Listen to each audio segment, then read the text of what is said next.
Today I want to share with you dangerous red flags that I try to never ignore in another person because they are predictive of really bad things happening in relationships. Before I tell you mine, I'd be really curious to hear if you have any dangerous red flags that you never ignore in a person. Pop those in the comments down below.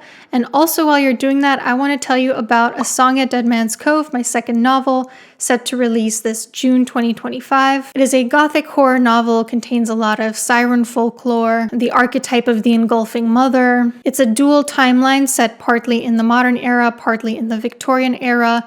I think you guys are going to really love it, so make sure you're subscribed to my email newsletter at drannayuden.com so that you can be notified as soon as you can pre-order it or order it. Without further ado, let's get into the dangerous red flags to never ignore in a person.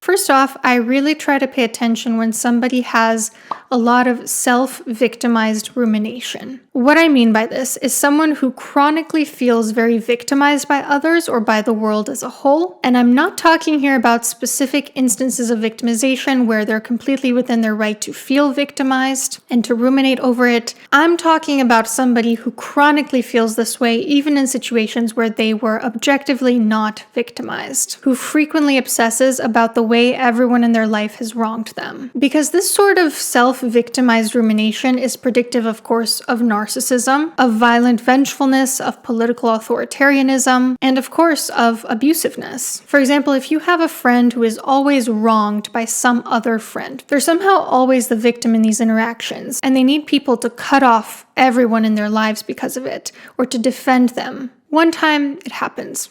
2 times, maybe they're unlucky. But if they're always painting themselves as a victim in interaction after interaction, it's probably because they're not taking responsibility for their own contribution to the conflict. And make no mistake, at some point their attention will turn to you. Now, most people want to avoid being a victim, and these days a really crucial way to make sure that you're not victimized is keeping your private information off the internet. This is where I'd like to thank the sponsor of today's video, Aura. If you've ever gotten spam calls or emails, you may not realize it, but your private information may have been exposed. Data brokers compile your personal information and sell it to the highest bidder. They do so without your consent, and they make billions selling it to marketers, scammers, and even stalkers. And while they're legally required to remove information if you ask them, they make it very hard for you to know how to ask them. This is where Aura comes in to help. They handle the hard part, not only removing your information off these websites, but actually keeping it off. It literally makes me so angry to know that there are bad actors out there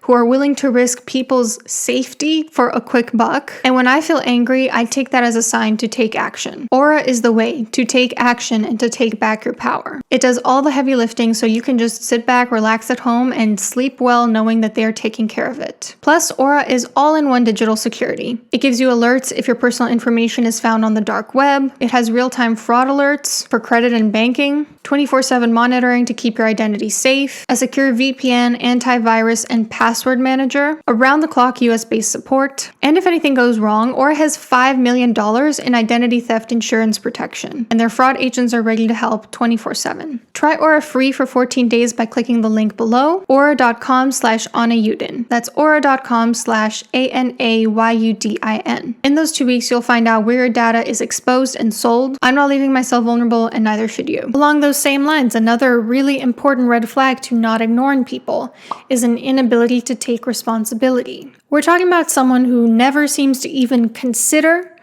the possibility that they might be in the wrong, who's very quick to deflect blame onto others, who needs to shout it from the rooftops and hear it validated that they weren't to blame. Healthy people usually consider the possibility that they were in the wrong, even in situations when they very clearly weren't. Like how actual victims will often twist themselves into a pretzel with self-blame, convincing themselves that they somehow brought on somebody else mistreating them. Because the truth is, we usually share some of the responsibility, even when we aren't to blame for what happened. You know, for example, if somebody gaslights you for the 100th time in a row, and you angrily send them a 3-paragraph text, You have nothing to blame yourself for. It makes sense that you reacted in the way that you did. But you can certainly take responsibility for saying, hey, maybe in the future I shouldn't send a 3-paragraph text, even if it is just because it gives that person more ammunition against me. And healthy people know this. They intrinsically understand that we're all human, all humans make mistakes, and we could always strive to improve. So they're always willing to take responsibility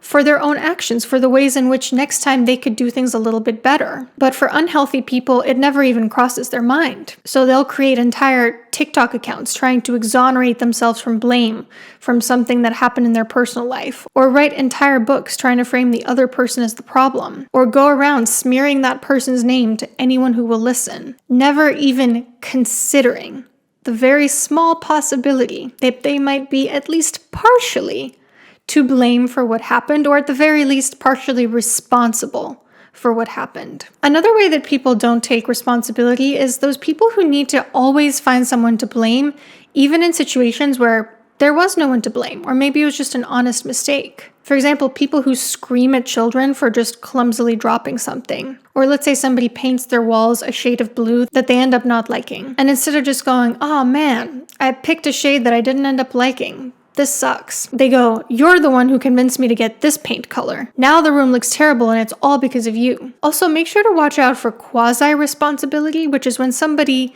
seems to be taking responsibility for something, but it's something very minor and not at all the actual issue at play. For example, somebody saying, I should have spent more time with you when we were together, when really the issue was that they screamed at you every other day. Or they might try to take responsibility for something that makes them look good, like saying, I'm sorry that I didn't communicate my boundary with you sooner, when really the boundary in question was trying to control your whereabouts. Or like when somebody says in an interview, my greatest weakness is that I work too hard, I'm too much of a perfectionist. It's a red flag, because that person is trying to frame themselves in a good light without actually taking responsibility for ways in which they could improve. Number 3 red flag to never ignore: projective identification of shame. Let me explain what this means. Projective identification is when somebody tries to make you feel the way that they feel. And specifically here, I'm talking about shame because it's not as insidious if, for instance, somebody feels anxious and they inadvertently make you feel anxious as a result of their social awkwardness. The shame part is key because for people with a lot of shame who project that shame outwardly, they will go to great lengths to make the people around them feel just as awful as they feel deep down. And shame can be a precursor for revenge, for violence, particularly if that shame is sent externally rather than processed internally. So it is nothing to take lightly if you get the sense that someone has a lot of unconscious shame that's going unaddressed. Shame that a person is aware of, that doesn't hurt the people around them, is fine. We all struggle with that from time to time. But shame that a person seems to be unaware of or unable to hold for themselves can be very dangerous. So if you go to somebody and you say, hey, I felt really unheard when you said XYZ to me the other day, and they respond,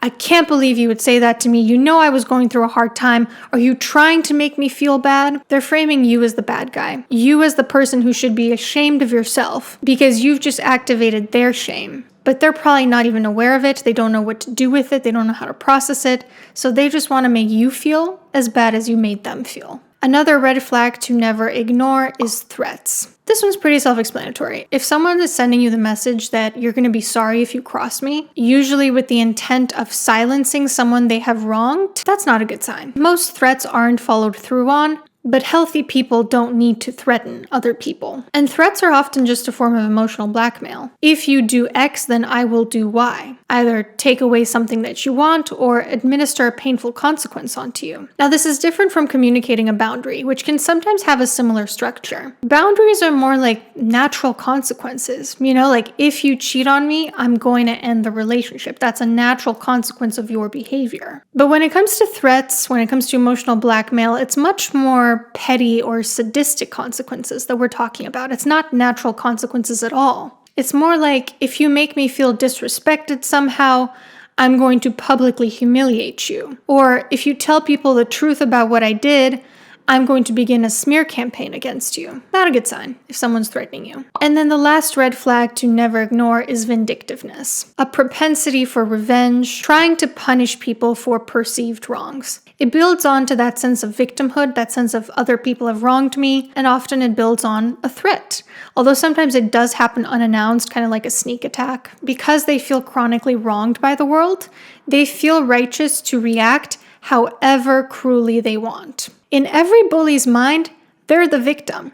In every war, the aggressor finds a way to distort the narrative so that it looks like they're acting in self-defense. I once heard somebody say to me, I understand why Putin needed to invade Ukraine, because he did warn them not to join NATO. And I'm just sitting here like, oh, the poor man. What a victim. He just had to invade. Vindictiveness often also shows up in making life very difficult for someone who has decided to distance themselves. And this is why a woman is at greatest risk when she decides to break up with an abuser. Once that person is no longer complying, this person who supposedly cares about them uses whatever ties and control they still have over that person to make sure they encounter hurdles and challenges and punishments. Like if you break up with someone and they hold your belongings hostage for as long as possible just to make your life harder. And also abusers are infamously litigious. And suing people in particular for defamation is a big one because they like to silence criticism. And sometimes they will even pretend to be lawyers as a scare tactic and send people fake cease and desist letters, for instance. Anybody that does those things, in my mind, is someone I need to stay very far away from. Now, obviously this isn't the topic of this video, but I thought I would mention just really briefly applying this to pop culture. You guys know my stance on celebrities.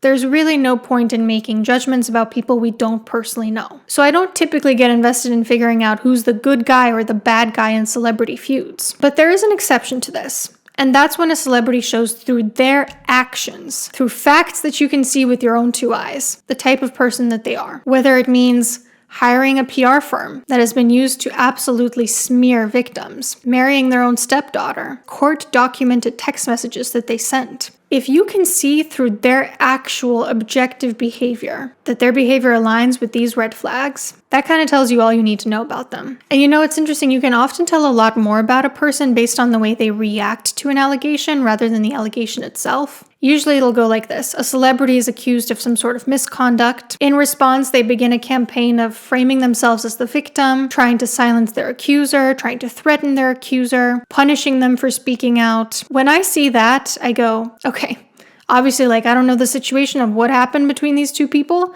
but I see what's happening with my own two eyes, and it's not looking good. So in summary, here are some very dangerous red flags to never ignore in a person.